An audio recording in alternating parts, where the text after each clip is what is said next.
Hey guys, welcome back to Cooking and Growing with the Frisbys. I'm Beth, Keith is behind the camera. Hello guys.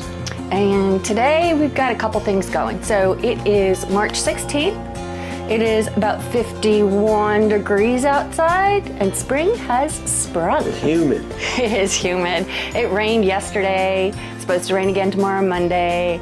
But that's okay. Things still got to get done and it helps with my soil and amendment. So today I have a couple things to do.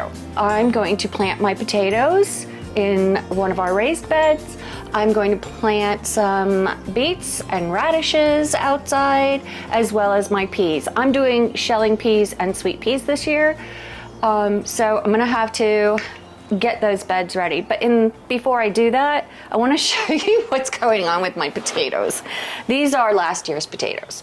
And they started getting a little funky, so I just closed up the boxes and left them there until we were ready to replant this year. So they started to grow. So Yes, they have. So all I'm gonna do is just give them a haircut and then keep some of these so that we can just put them in the ground and they've got a little head start. So these are the ones I've already done. I have a huge whole box here. So these I'm just gonna finish and then I'll plant them. Potatoes have to be planted pretty deep, a minimum of 5 inches. So I'll have to use a good sized trowel in order to be able to do that. So even these little tiny ones, I'm gonna go ahead and put in the ground.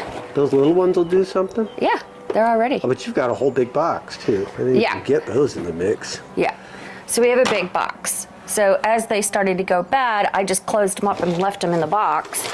So they got themselves, and part of the reason why they started to go bad was because I didn't have the proper type of container for them. I just put them in boxes thinking that would be enough, and it's not. Our basement gets pretty hot during the summer, so I guarantee you that won't happen this year. Right. Okay, so come with me and I'll show you a few more things. Okay, little technical difficulties. So come with me and I'll show you where we're putting everything. So this is where my potatoes are gonna go. I'm gonna plant some broccoli and cauliflower with them. Apparently they have really shallow roots, so they won't disturb the potatoes, and that'll make this a nice full bed. I'm not betting a whole lot on the cauliflower and the broccoli to go well, but I'm gonna try. I did it one year. This is going to be radishes, beets, and lettuce this year. You see I have some already left over. What the white stuff is that you see is diatomaceous earth. What decimated our broccoli and cauliflower for the winter garden were these little tiny beetle bugs. Let's see if I can grab one. They're really small, but Are they really that plentiful in there? They are. You can grab one? Yeah. Yeah, there was several of them all together. I've already put this in here. Here they are. See if I can, I don't want to put it on my hand. Where is he? You don't see him. Missed him. You still missed him. No, he's right there. Oh, that little thing? Yeah, but they're different sizes, right? Okay. But what they eat, how they eat, their larva gets planted by the parent in the summertime and lays dormant until winter, and they come up from the bottom of your garden bed and they eat roots first.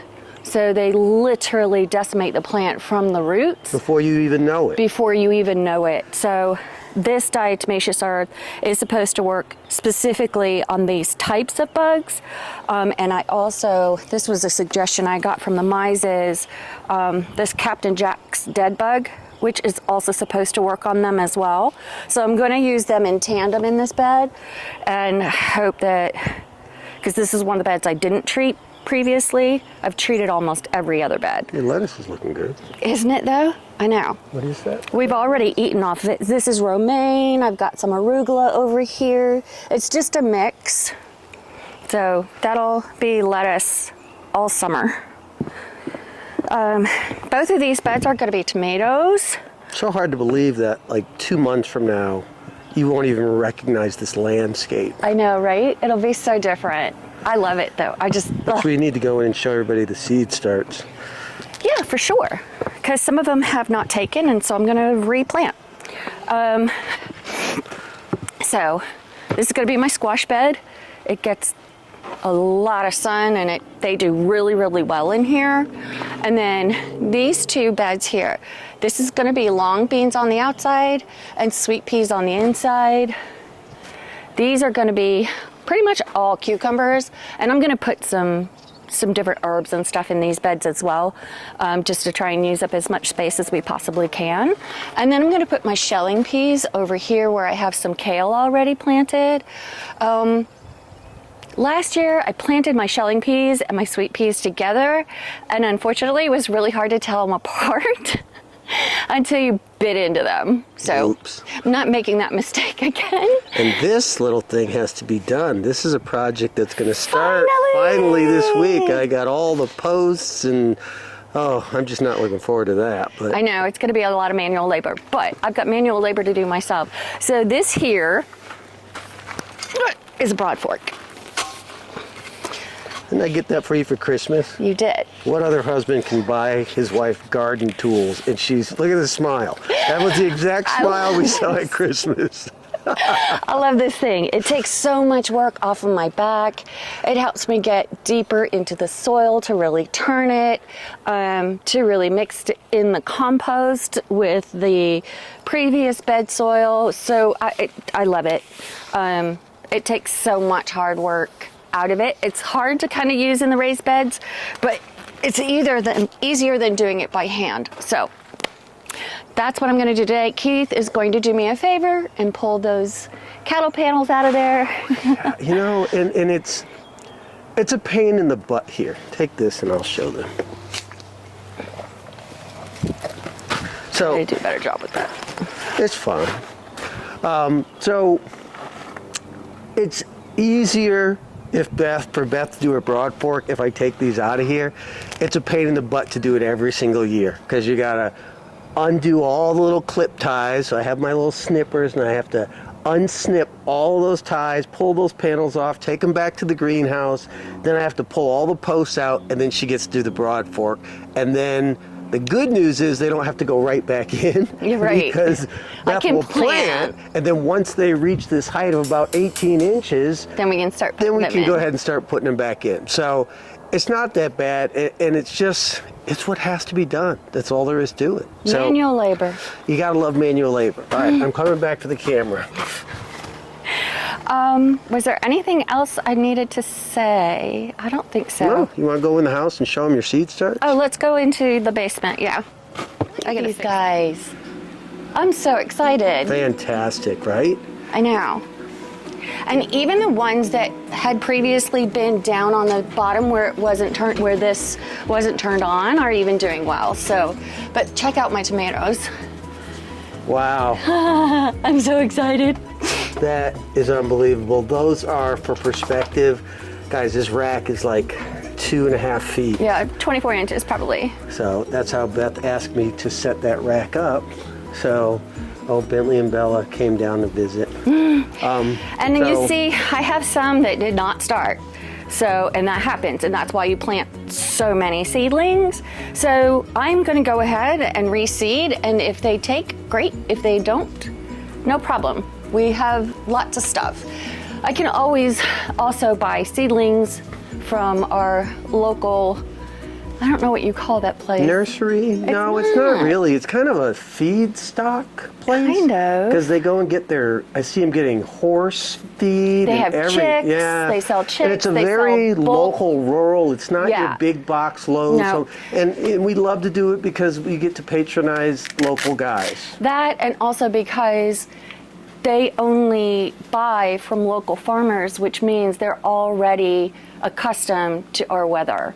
So Well, that's a Bella, good point.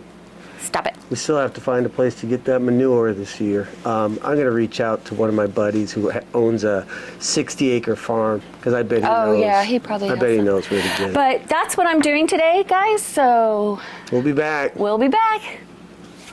Okay, the biggest part about planting potatoes is they need to be deep. So That's a deep bed. it is a very deep bed, and that's kind of the problem that I had last year. The beds that we planted them in were too shallow. Yeah, those ones in the back were shallow, and we ended up harvesting more out of this bed than we did out of the bigger bed in the back. Right, so I've decided that this year we're going to use this bed to plant my potatoes again. I've already amended this bed with blood meal, fertilizer, and worm castings. So Thanks, Bella. and then it rained a good bit. So it has, even though I turned it, it has already sunken. So I'm gonna make my first farrow. I'm gonna do these one at a time because I have to plant so deep. Gosh. Oh, so you actually have to make a trough, huh? Yeah. Got it. Look at Because the they gotta be worms. so, Yay. I know. Good guys, which I guess my mom was right, because I did put some diatomaceous earth in this bed as well, But it didn't kill and them. it didn't kill our worms. So that's always good news. That's Mom is a master gardener amongst other educated Master. things. Master of other, She was all a kinds of teacher, a things. school principal, so education is big with her. Well, how many degrees does she have? She trains dogs. she's got 2. She's like unbelievable. I know she's got 1 in early childhood education, which is why the triplets are so genius. All right.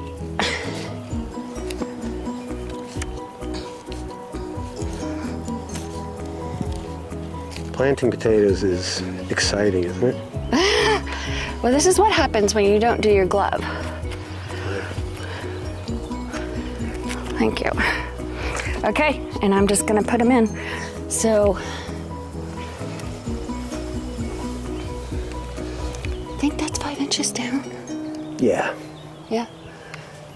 Do you have to put them, I guess you put them so the eyes or the sprouts are up? Yeah, or the does it sprouts will matter? come up, Okay. just like they were in the box, right? They were coming out of every little nook and cranny. And there you have it. Yeah, they're just waiting on that. Bentley, Bella, hey, come.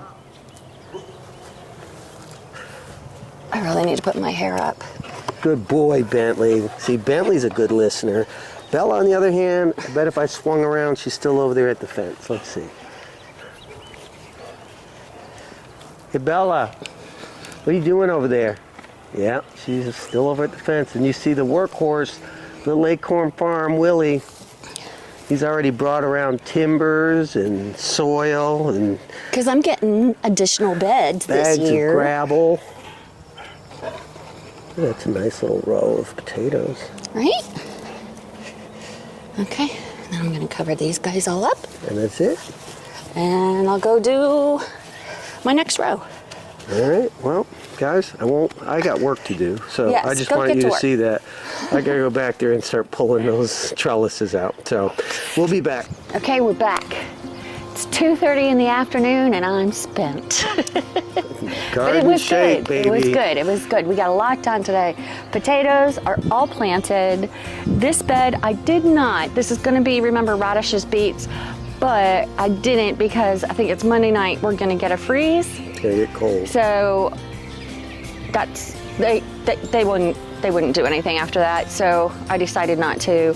I planted peas, shelling peas over here, and then I tilled both of those back beds, and I planted the sugar snap peas back there too. I planted a ton of them.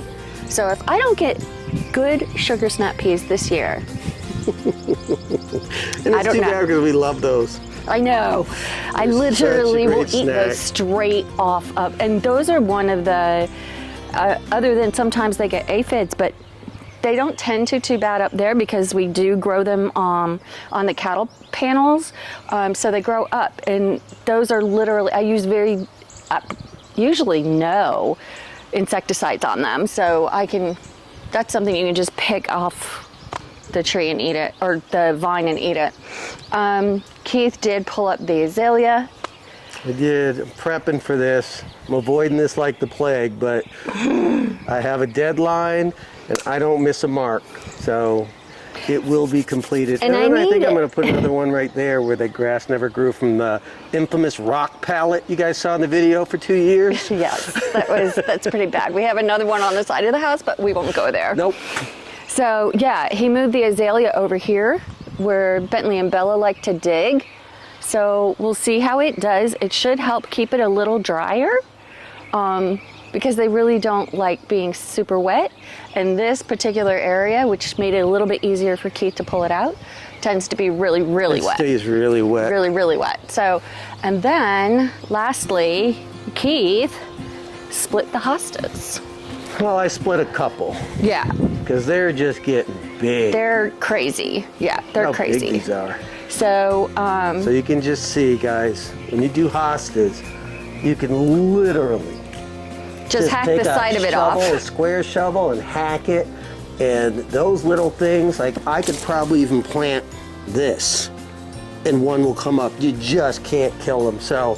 And they love clay, which we have a ton of back here.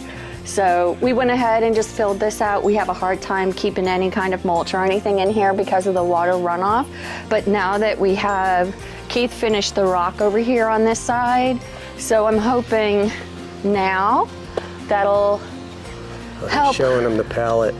Oh gosh. It won't stay there. I can't have it kill that grass. I know, we gotta get it out of there. So, but I think what we're gonna do, because of that drainage, where Beth is standing all the way along this fence line, next year, I'm going to build like a little border, fill it with dirt to hide all that, and then I'm going to put hostas in there. Yep, might as well.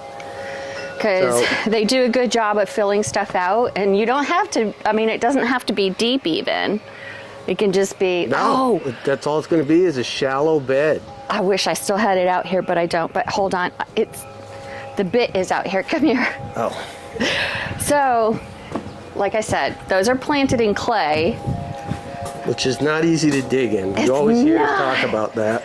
But look what Keith bought. This is the big one. Yeah, it is the little ones. There's like 4 different sizes, and it attaches to the drill. And you just go, zert. And it digs the hole, pulls the dirt out of the hole. Rocks and all. You're done. It made quick work of digging those little holes to put those hostas in. So it did. I love this little toy. And is that it for the day? I think that's it. Yeah, we didn't accomplish anything else. We, when the variegated hostas come up, which those are over here, look at the mint starting to come up too.